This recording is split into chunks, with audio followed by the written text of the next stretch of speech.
ស្ត្រីម្នាក់នេះគឺមានកូនរហូតដល់44នាក់ដោយសារតែជំងឺដ៏កម្រមួយហើយក៏ជាស្ត្រីដែលមានកូនច្រើនជាងគេនៅលើពិភពលោកនេះផងដែរចំណែកឯខ្សែជីវិតរបស់នាងគឺពោរពេញទៅដោយទុក្ខលំបាកជាច្រើនតាំងពីទូចរហូតដល់នាងមានប្តីសម្រាប់បងប្អូនដែលធ្លាក់ខ្សោយការចងចាំផ្នែករបស់បងប្អូនមានបញ្ហាសម្បាំង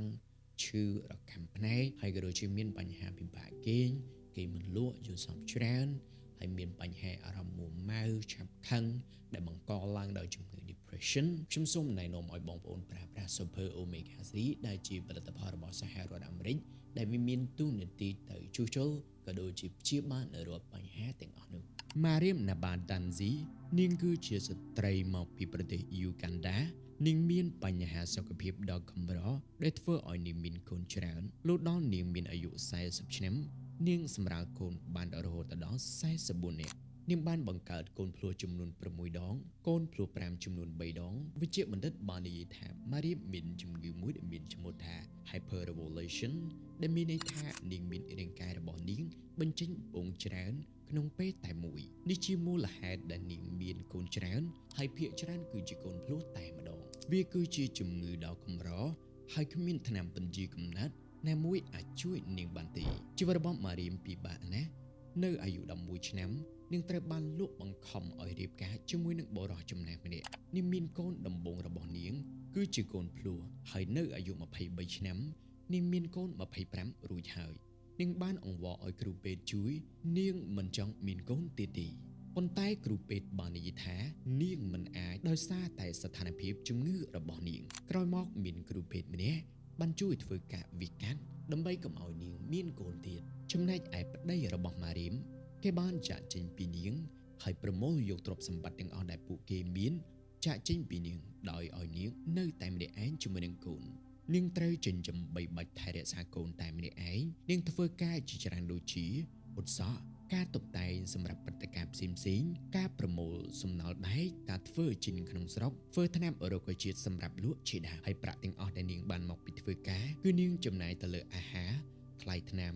សម្លៀកបំពាក់ថ្លៃសាលានាងបាននិយាយថានាងប្រើពោតចំនួន25គីឡូក្រាមជារៀងរាល់ថ្ងៃដើម្បីធ្វើម្ហូបសម្រាប់គ្រួសារធំរបស់នាងត្រីនិងសាច់គឺកម្រណាស់ដែលពួកគេបានបរិភោគធ្វើជាម្ហូបនៅពេលដែល Mariam នៅជាកុមារភាពជីវិតរបស់នាងគឺពោរពេញទៅដោយភាពសោកសៅម្ដាយរបស់នាងបានចាក់ចេញពីនាង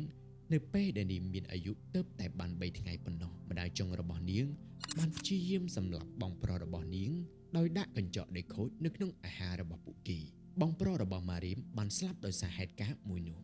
Mariam បានរួចជីវិតដោយសារតែនាងមិននៅផ្ទះបន្ទាប់មកនាងនិយាយថាខ្ញុំមិនដែលមានសេចក្តីរីករាយនៅក្នុងជីវិតរបស់ខ្ញុំទេដោយសារតែអតីតកាលដោយឈឺចាប់នាងតែងតែចង់បានគ្រួសារមួយដែលមានក្តីស្រឡាញ់ពិតប្រាកដប៉ុន្តែនាងមិនដែលគិតថាចង់បានកូនច្រើនដល់លើលប់នោះទេទោះបីជានាងមានលុយតិចតួចក៏ដោយគឺ Mariam ព្យាយាមឲ្យអស់ពីសមត្ថភាពដើម្បីបញ្ជូនកូនរបស់ពួកគេទាំងអស់ទៅសាលារៀននាងជឿថាការអប់រំគឺជាអំណោយដ៏សំខាន់បំផុតដែលមនុស្សត្រូវតែមាននាងបាននិយាយថាពួកគេអាចរស់នៅដោយគ្មានរបបផ្សេងទៀតប៉ុន្តែពួកគេត្រូវតែទៅរៀនពួកគេជាកូនរបស់ខ្ញុំស្រឡាញ់ពួកគេខ្ញុំមិនអាចចាក់ចេញពីពួកគេបានទេកូនច្បងរបស់ Mariam ឈ្មោះថា Ivan មានអាយុ20ឆ្នាំគាត់ត្រូវឈប់រៀនព្រោះគ្មានលុយគ្រប់គ្រាន់ប៉ុន្តែគាត់ជួយម្ដាយរបស់គាត់ក្នុងការធ្វើម្ហូបសម្អាតផ្ទះគាត់បាននិយាយថាគាត់នឿយហត់ណាស់និងមានជីវិតលំបាកខ្លាំង Mariam នាងគឺជាម្ដាយដ៏រឹងមាំនិងក្លាហានជីវិតរបស់នាងមិនងាយស្រួលទេប៉ុន្តែនាងបន្តតស៊ូដើម្បីកូនក្តីសុបិនដ៏ធំធេងរបស់នាងគឺចង់ឃើញគ្រួសាររបស់ពួកគេសប្បាយរីករាយនិងទទួលបានការអប់រំនាងគឺជាគំរូពិតនៃក្តីស្រឡាញ់និងការលះបង់